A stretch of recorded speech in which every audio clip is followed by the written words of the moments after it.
Hello, this is a prepaid collect call from an inmate at the county jail. This call is subject to recording and monitoring. To accept charges, press 1. To refuse charges, press 2. Well, hello, Jeff. How you doing? Oh no, I'm doing just fine. I imagine jail life isn't treating you too well, huh? Yeah, yeah, and I encourage that a lot.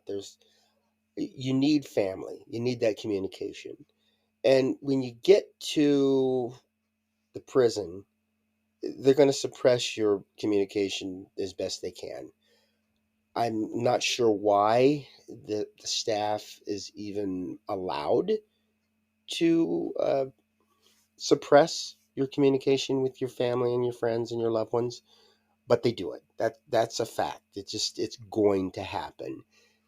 And so we really don't want to encourage you to befriend the other inmates over there because that could lead to some disaster.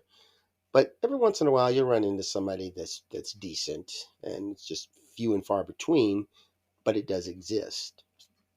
And so hopefully you won't have to rely on that 100%. You definitely need the people on the outside to give you the support, and they can actually help calm you down in bad situations. And, with the secure system, it's terrible. I'm surprised they're still in existence. The phone system is awful. The email system is spotty. So communication is going to be, I think, your biggest challenge. Of course, the age-old medical treatment over there, that still scares me. Good, good. I'm glad you're preparing for that. Take advantage of the resources because you don't know how long they're going to be there. Getting a college education or associate's degree, technical skill, that's great. That's something that's going to help you on the outside. But you don't know how long it's going to last in there. You could get deeply involved into a college program and then it's cut. And they'll cut resources like that quicker than they will find alternative means to punish a person or to shut down a prison or reduce the staff. So we on the outside, we're trying to cause some issues for them so that they're trying to force them to do the right thing. And we're making some ground. We're actually succeeding here and there, but it's a tough battle. And in the meantime, you guys are just going to be in the pawn, let's say, and you're going to suffer a little bit. But as long as you think this through, as long as you use what's available, you should be able to set the example for the prison. Because if we don't have the resources that we need, we have to modify. And that's why I like the military, because in the military, if a tank breaks down, you don't just say, well, we have to trash this tank and use other means. They'll work until they can figure out a way to get it fixed or to modify the situation. And it's great to see that kind of stuff happen. And there's times that it looks impossible. Maybe the tank sinks to the bottom of a river, but they're able to use resources to make the best of it. And it's neat to know that when a aircraft crashes, the pilot could You have survive 60 seconds remaining. by using the training and the resources that he has. And I like that. I like that that's instilled in the people in the military. But it's just not there for the penal system. They figure that they'll have to go to the legislature and get the money and get the resources they need, or there's going to be dire effects or something. But that's not always the case. And we're going to keep pushing to show them that there's always a You plan. have 30 seconds remaining. Well, I do appreciate the call. It was nice talking to you. Oh, yeah. Yeah, I have no problem working with you. And once you get to the prison, make sure you keep in contact, definitely with the people in the outside world. And I don't mind having a call from you every once in a while, too. Okay, you too. Well, take care of yourself. Yeah, you bet. Thank you very much. Okay, you got it. Thank you for using Inmate Call.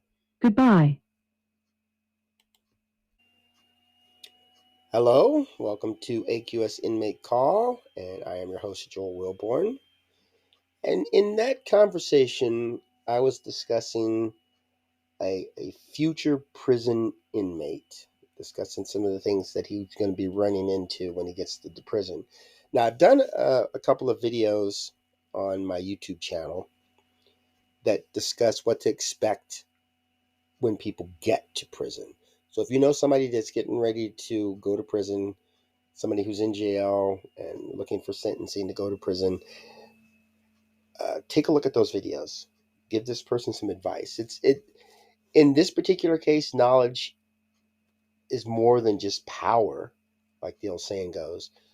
Knowledge is a way to survive, because the more you know about that prison, the easier it is to get by. You're not going to know everything that happens in there, because there's going to be situations that pop up that nobody expected.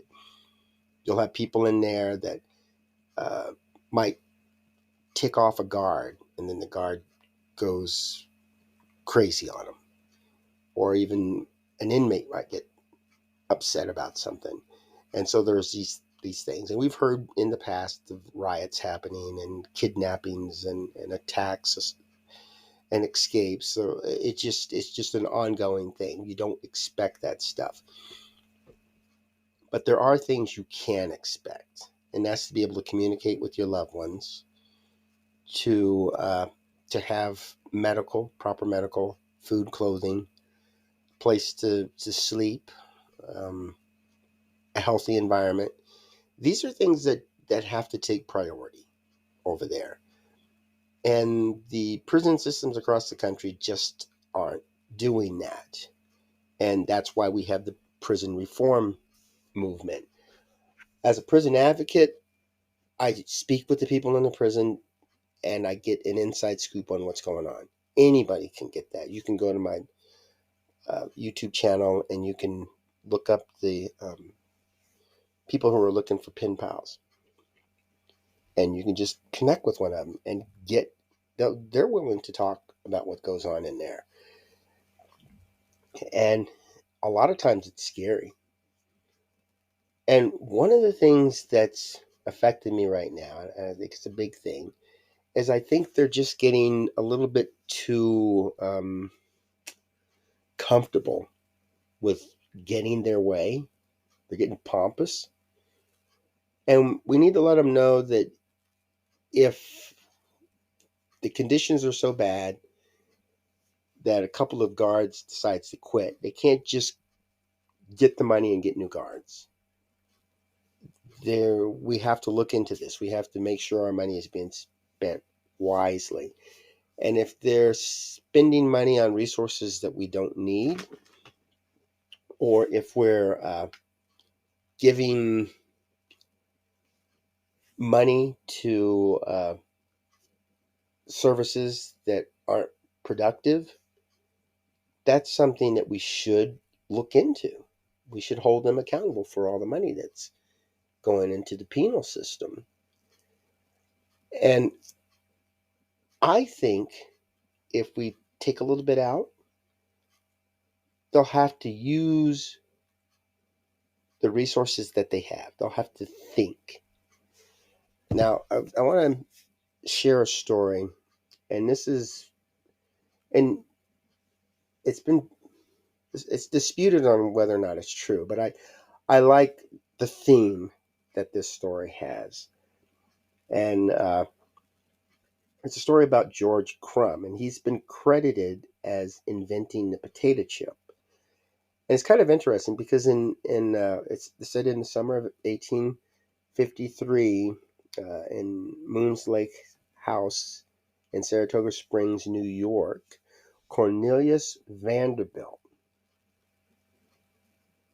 ordered a dinner, And George Crumb, he was the cook, half African American, half Native American.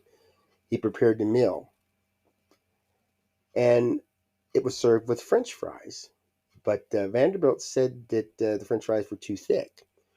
Now, Crumb was not pleased with this. And any artist, creative person, when they're working on a project, they're proud of their work, especially the people who are seasoned. And George Crumb took pride in his work. And so to have his work insulted like that, he decided he was going to get back at him. So he shaved the thinnest possible piece of potato and put it in hot oil and fried them to a crisp. And then he salted them down. And he's upset. So he says, well, okay, I'm going to give you what you're asking for, but to the extreme. And Vanderbilt loved it. And then the potato chip was born. Now, this is because, and you kind of think, would George Cook have invented this without this criticism? What if he had just said, "Oh, okay, I'll make the French fry a little thinner, just please them in that way." But having his pride, he created a delicacy that we enjoy even today. And imagine something like that going on with the prison system. Prison system says we need more staff. The legislature says, "Nope, we're not going to give it to you." Or you're wasting your money on the staff, or the staff isn't well trained. Just criticize them. So the people, the prison officials, will have to come up with something else. Well, let's just take fewer people, educate them in as many ways as we can, take the money that we have for pay, and instead of paying 20 people, we pay 10 or 15. Give these people a little bit more money, give them more training, and work with them on a flexible schedule.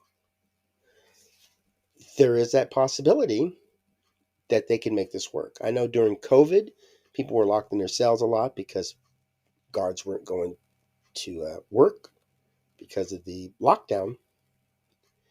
And when I spoke with the inmates, they were saying, we've been on lockdown most of the day. They had to work around this. That wasn't good. But then again, it wasn't good for anybody in the nation to be just stuck in their home. And that's what we were. We were just locked down. Of course, now if we look back on it, that was kind of silly. But that's what they came up with. And I know with my employer, they did a lot of work from home, and they continued that. Even all these years after COVID, there's a lot of people still working from home. And then a lot of other companies, they want to get the people to come back, but the folks are happy working from home. Can you get more production out of that? Can you get less expenses? It all depends on the situation. But with a prison, I know in Spokane County, when they asked for a new jail, we all got together and fought that and won. They didn't get it.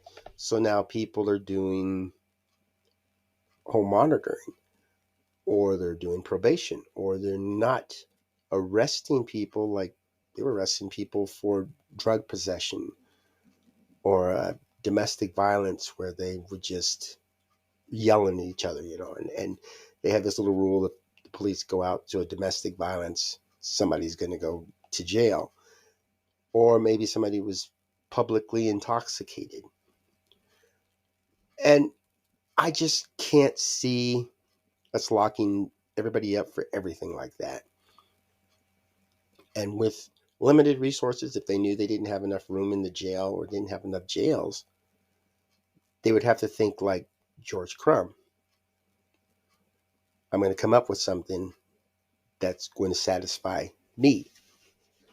And it turns out that it works. We got to get these people to thinking. And even with your home budget, if prices go up at the grocery store, you have to modify because it's not common to have high inflation and then the income goes up. That would make sense if things were more expensive in the stores, everybody's income would go up. But that's not always the case. So with our same income, same income we were making before the price increase, we have to make it work.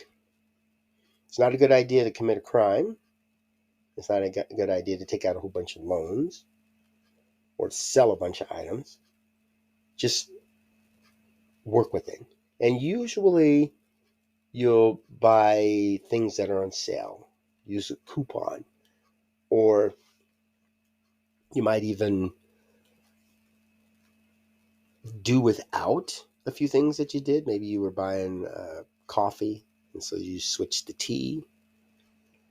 Or maybe instead of going out to dinner every Friday, you ordered pizza.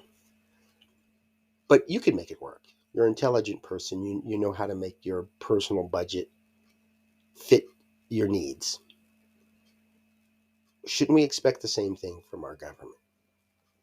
Why is it that we have to keep throwing money at them, and then in return we get wasted funds, wasted resources, poor medical, and inmates who are coming out angry, or they're even going in angry? And one of the things I look at is this gender identification thing that they have in the state of Washington. Across the nation, female prisoners are beginning to grow. And that could be partly because a lot of males are identifying as females and they're going into the female prisons. And you you have to look at it like this. What if a female identifies as a male and goes to the male prison and gets pregnant from one of the guards? Now, a male prison isn't set up for pregnancy. So they're going to have to spend a little extra to take care of this pregnancy. If we speak with the groups that work with trans people, maybe trans people themselves or medical professionals that deal with trans people or trans people advocates, we can work something out on women who identify as males. And the same thing with the female prison. In there, they're equipped to deal with pregnancy. They're equipped to deal with menopause or psychological issues that a lot of females have. Things that are associated with females. Medically, I don't think there should be any gender identification stuff, because when you're sitting in front of a doctor and you're equipped as a male, but you're telling this doctor you're a female, this doctor is going to know there are certain things that females have that males don't. And for a doctor to treat this person just like a biological female is just out of question. And that's why we have male female prisons. We could combine all of them and just say, forget this gender stuff, pick whatever you want, but you're all going to live together. And we're going to have to change the medical on that. We're going to have to change the budget on that. It's just crazy. And so when I see people in the female prison with their female issues, and I hear that quite a bit, I'm glad they're in a female prison. But to take a woman who identifies as a male and put this person in a male prison, they're going to need special medical needs. That's just a fact. And if we tell folks that that's what we're going to do and you have to deal with it, they're going to have to figure out ways to work that out. Or we could have the legislator tell them that a female prison is for biological females, a male prison is for biological males. End of story.